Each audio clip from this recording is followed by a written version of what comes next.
Merci à toutes et à tous pour votre présence aujourd'hui. Alors, votre présence en distanciel. Merci à tous ceux autour de la table d'être là.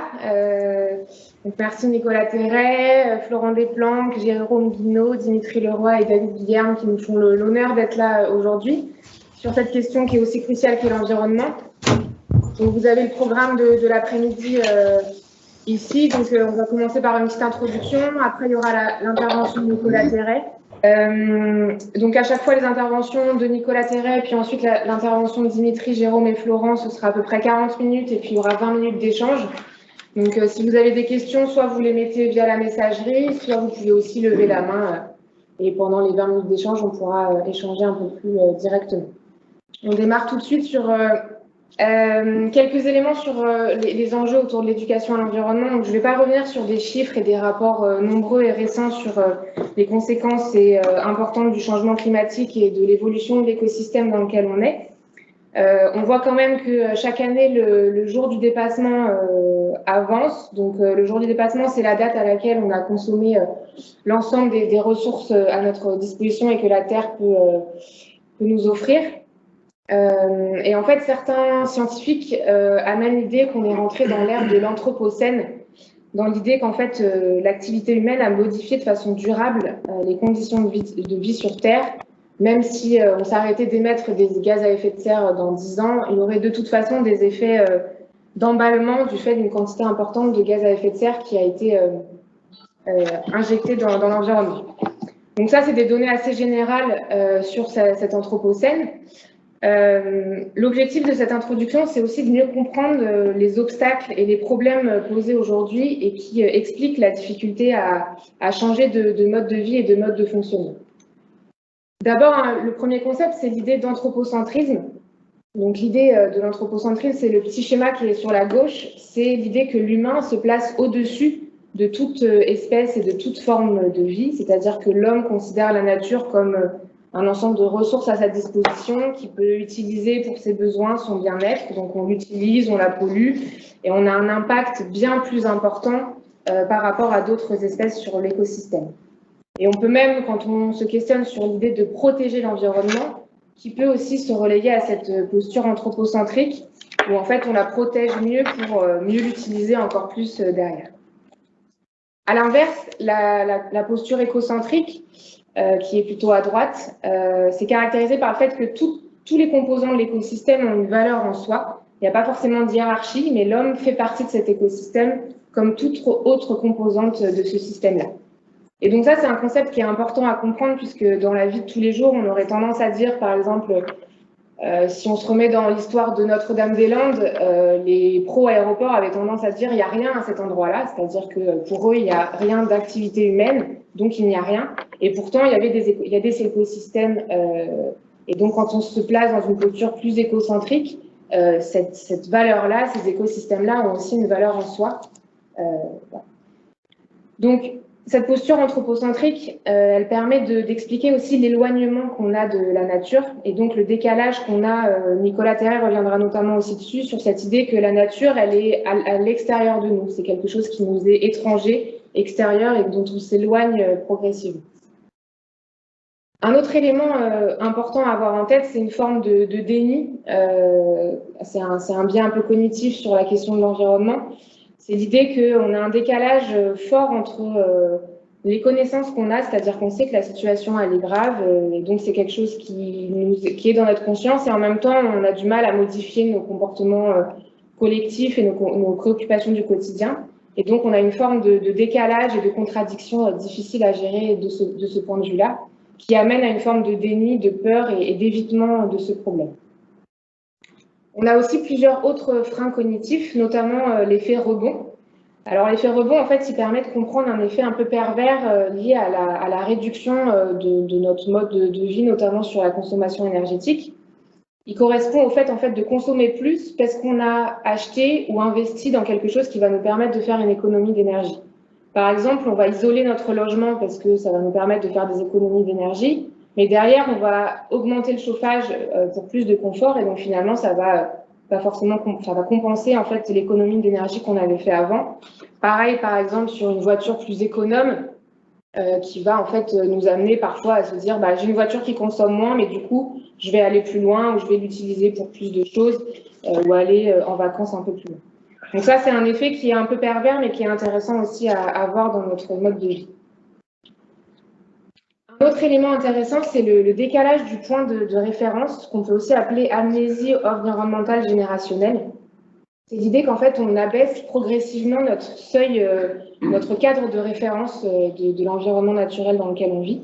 Donc là, on a une illustration un petit peu sur la vie marine, où on voit l'évolution à chaque palier de la réduction de cette vie marine, mais on peut aussi le voir à notre échelle, par exemple sur les insectes ou sur les animaux qu'on pouvait voir il y a 20 ou 30 ans de façon très récurrente et très régulière. Aujourd'hui, on a parfois tendance à s'en émerveiller, les coccinelles ou d'autres insectes de ce type-là, qu'on voit beaucoup moins qu'avant. Donc on a une forme de décalage en fait de ce cadre de référence lié à l'environnement naturel autour de nous. Ensuite, on a un élément aussi qui est important à avoir en tête, c'est le court terme et le long terme. On sait, et de nombreuses études montrent que on a du mal en tant qu'humain à modifier notre comportement si on ne voit pas d'effet à court terme de notre modification de comportement. On a tous globalement la possibilité de modifier notre régime alimentaire pour voir des effets à court terme, notamment sur la perte de poids. Mais on a plus de difficultés à changer, par exemple, notre régime alimentaire pour réduire notre impact environnemental. Parce qu'on ne se sent pas forcément concerné et qu'on ne voit pas l'effet direct de notre action par rapport à l'environnement. Et donc ça, c'est une vraie problématique aussi sur la question environnementale, puisque même si certaines populations souffrent déjà du changement climatique, nous, on n'en souffre pas encore vraiment. On ne voit pas forcément les effets directs et donc on a du mal à voir l'impact de nos actions directes sur ce changement climatique. Donc voilà, ça c'est quelques éléments vraiment sur les aspects un peu individuels et cognitifs autour des difficultés à modifier les comportements vis-à-vis de l'environnement. Mais en même temps, il faut relativiser tous ces biais-là et ces freins cognitifs et en questionnant la tendance à l'hyper-responsabilisation des individus sur la question climatique. Et en fait, on voit bien qu'on a aussi une politique environnementale autour de la culpabilisation et de la responsabilisation individuelle autour de trier ses déchets, prendre moins sa voiture, mais il faut aussi interroger le système global dans lequel on vit et dans lequel on est. C'est pour ça qu'on peut aussi interroger un ensemble de freins sociaux et politiques par rapport à cette question de l'éducation à l'environnement. Notamment, j'ai pris ici l'exemple d'une campagne de sensibilisation au tri des déchets qui a été lancée par le gouvernement, avec cette idée de, voilà, évidemment qu'il faut trier ses déchets et ne pas jeter ses déchets dans la nature, mais en même temps, ça renvoie à une forme de culpabilisation et de renvoi à la responsabilisation individuelle dans le tri des déchets. Mais si on creuse un peu plus loin sur cette question du tri, je vous conseille ce type de reportage qui montre en fait que déjà d'une, les déchets que nous on jette en France, la plupart ne sont pas forcément recyclés. Et quand ils sont recyclés, ils sont envoyés dans des pays qui sont plus pauvres, plus loin, et qui génèrent en fait des pollutions énormes dans ces pays-là, puisqu'ils n'ont pas forcément les moyens de pouvoir les gérer. Donc c'est interroger en fait ces formes de campagnes de sensibilisation qui ont tendance parfois à culpabiliser sur des éco-gestes ou des actions individuelles. Mais ce qui paraît important aussi, c'est d'interroger le système global. Alors, je vous conseille ce documentaire Seaspiracy qui interroge par exemple le lobbying de la pêche et le système de consommation dans lequel on est et qui a un impact bien plus important que simplement de recycler ou de trier nos déchets. C'est vraiment de questionner en fait le système de consommation dans lequel on est et la place des lobbies, notamment agroalimentaires ou industriels, par rapport aux lobbies plutôt citoyens et à l'intérêt commun. Donc ça, c'est plutôt sur des freins, on va dire, plutôt politiques, mais on a aussi des freins sociaux. Alors bon, c'est un dessin un peu humoristique, mais peut-être que certains s'y reconnaîtront, donc sur des repas de famille ou des repas entre amis. Et en fait, il y a des études qui montrent quand même aussi l'impact de notre cercle social, qu'il soit amical ou familial, sur notre capacité à changer nos comportements. Donc là, c'est un peu l'exemple du végétarien qui devient vegan ou végétarien qui est en difficulté par rapport à des menus dans des repas familiaux. Donc ce dessin-là, il permet voilà, de juste dire aussi que notre environnement social, il impacte forcément. Si on a des proches qui sont aussi engagés dans cette démarche-là, c'est bien plus facile que si on est toujours en difficulté, on a besoin de justifier des choix individuels par rapport à notre mode de vie. Donc voilà, ça c'était quelques éléments, évidemment il y en a plein d'autres, hein. J'ai essayé juste là de sélectionner quelques éléments pour cibler les enjeux et les freins auxquels on est confronté. Pour revenir un peu plus sur l'EPS, alors trois personnes qui je pense sont là se sont prêtées au jeu de calculer leur empreinte écologique.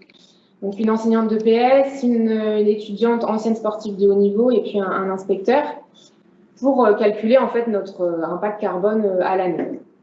Donc, l'enseignante est à 12 tonnes, la sportive de haut niveau à 18, et le record est pour notre cher inspecteur à 19 tonnes. Voilà, donc ça, on peut le comparer avec le fait qu'il faudrait, dans l'idéal, si on veut réduire le réchauffement à 1,5 degré dans les prochaines années, être à 2 tonnes par an, par personne. On voit bien qu'on en est très très loin. Le coût moyen d'un Français, c'est à peu près 10 tonnes. Pour avoir un ordre d'idée, 2 tonnes, c'est globalement 10 000 km dans une voiture citadine et c'est la fabrication de 2 ordinateurs. Donc on voit bien que nos modes de vie sont loin de cet objectif-là, et notamment par rapport à la mobilité. Le petit graphique en dessous, c'est la capture, c'est la calculateur de notre étudiante qui était sportive de haut niveau, et on voit bien que c'est notamment sur la mobilité qu'on dépense beaucoup d'émissions de gaz à effet de serre. C'était une footballeuse. Voilà. Donc ça interroge évidemment notre mode de vie et interroge en fait les pôles les plus importants d'émissions de gaz à effet de serre dans nos modes de vie, que sont notamment le transport. L'idée de réduire le transport aérien et la voiture individuelle qui fait partie de nos modes de vie quotidiens. D'adopter un régime plus végétal, donc là je ne reviendrai pas dessus, mais on sait l'impact écologique de l'élevage, notamment bovin et encore plus porcin, en plus en Bretagne. Je pense que j'ai la BD sur les algues vertes, si vous ne l'avez pas encore lue, est très intéressante de ce point de vue-là, notamment sur la place du lobby agroalimentaire sur cette question environnementale. Et un dernier point sur cette étude qui est d'avoir un enfant de moins. Donc, ceux qui sont déjà concernés, c'est trop tard, mais, mais ça fait partie des éléments aussi à interroger. Donc, pourquoi j'ai voulu m'appuyer sur ces éléments-là, c'est pour interroger en fait aussi les choix qu'on fait et les politiques d'éducation à l'environnement. En fait, le tri des déchets, évidemment qu'il est essentiel. Faire un compost dans son jardin, évidemment que c'est essentiel. Éteindre la lumière en sortant d'une pièce, évidemment que c'est essentiel. Mais ça interroge ce qui est le plus coûteux dans nos modes de vie et donc aussi ce qu'on transmet à nos élèves et à nos collègues dans ce qui est le plus essentiel aussi pour réduire notre impact écologique. Donc ça interroge les pratiques en EPS, par exemple les modes de transport, les compétitions scolaires à l'UNSS ou à l'association sportive. Comment est-ce qu'on peut aussi repenser notre organisation pour réduire ces déplacements, réduire les déplacements carbone, quoi. Et donc se reconnecter peut-être aussi au local, développer de nouvelles formes d'activités, de nouvelles formes de pratiques qui pourraient permettre de nous reconnecter à notre environnement local et de découvrir d'autres espaces. Donc, conclure globalement, ce qu'il faut retenir à mon avis, c'est l'idée de s'informer. Alors, j'ai donné ici quelques exemples de médias ou de documentaires qui permettent d'avoir aussi un regard un peu critique sur notre système. J'ai mis ici quelques exemples, mais David Guillaume reviendra plus en détail sur des dispositifs aussi sur lesquels on peut s'appuyer au milieu scolaire. Il y a un élément assez important aussi qui ressort des études et des propositions, c'est d'éduquer aux politiques. Alors évidemment, pas d'éduquer aux politiques dans l'idée de quelque chose de dogmatique de dogmatique, mais d'éduquer à ce point de vue politique, de fournir en fait toutes les informations aux élèves pour qu'ils puissent développer leur propre regard critique et politique. On voit bien que les actions de sensibilisation, d'information, de ramassage des déchets, elles sont nécessaires, mais elles ne sont pas suffisantes. Et donc, on peut se questionner sur, en voulant rester neutre en termes de posture des enseignants, est-ce qu'on renforce pas et qu'on n'alimente pas un système qui est en fait en train de nous éloigner de notre environnement et qui ne nous permettra pas forcément de résoudre le cœur du problème. Donc ça, voilà, c'est cette question un peu du politique et de la place du politique dans l'éducation à l'environnement.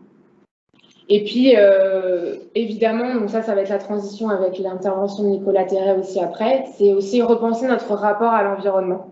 Donc, je trouve que ce dessin-là, il est très, déjà, il est très, comment dire, d'actualité. Donc, on voit bien le Covid, comme il a pu transformer notre rapport aux autres et notre rapport à l'environnement. Et donc, on voit bien ici que l'environnement extérieur, c'est le danger, c'est ce qui nous est extérieur, c'est quelque chose qui est un obstacle, quelque chose auquel on se confronte. Et on voit bien que sur le Covid, on est typiquement là-dessus. On est en guerre contre un virus, mais qui est aussi tout à fait lié à la nature et au fonctionnement de la nature. Donc, je conclus juste que, voilà, pour vous dire que, évidemment, les enjeux, ils sont importants. La situation, elle est alarmante. Et puis, voilà, mais on a toutes les données pour savoir ce qu'il faut faire, changer notre regard sur l'environnement, changer notre mode de vie de façon collective. Et s'il y a bien quelque chose aussi à se dire, c'est que c'est pas uniquement par des éco-gestes individuels qu'on va pouvoir résoudre le problème, c'est aussi par des élans plus collectifs, par une remise en question collective de notre mode de vie et des formes de pratique à l'école, dans la société et donc particulièrement en EPS. Voilà, je vous remercie de votre attention. Je passe tout de suite la main à Nicolas Terret, qui est donc enseignant d'EPS et aussi enseignant-chercheur à l'IFEPSA à Angers, et donc qui va intervenir sur la question de la résonance avec l'environnement.